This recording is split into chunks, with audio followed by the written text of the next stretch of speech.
ముంగమూరి దేవదాసయ్య గారు పని చేస్తాడు,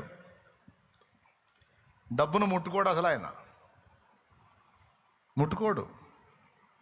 పొరపాటున ఎవరన్నా తొందరపాటును తీసుకొచ్చి చేతిలో పెడితే అది పక్క వాళ్ళకి ఇచ్చి సబ్బుతో చేతులు కడుక్కుంటాడు.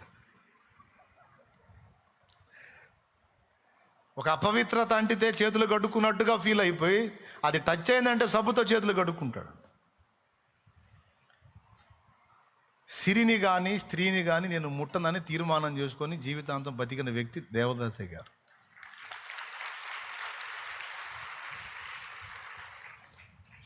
పెళ్ళి చేసుకోలేదు, డబ్బులు ముట్టలేదు, అలా వదిలేశాడు. జీవితాంతం అలా బ్రతికేశాడు. దాదాపు 100 సంవత్సరాలకు పైబడి బ్రతికాడని చెప్తారు ఆయన.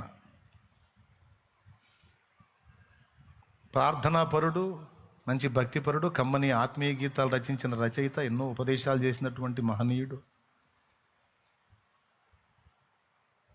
బైబిల్ మిషన్ వ్యవస్థాపకుడు. ఈరోజు చాలా ప్రాంతాల్లో సంఘాలు ఏర్పడ్డాయి. ఆయన ద్వారా కూడా ఎన్నో ఆత్మల రక్షణలోనికి వచ్చినాయి. దైవజనులు లేచారు.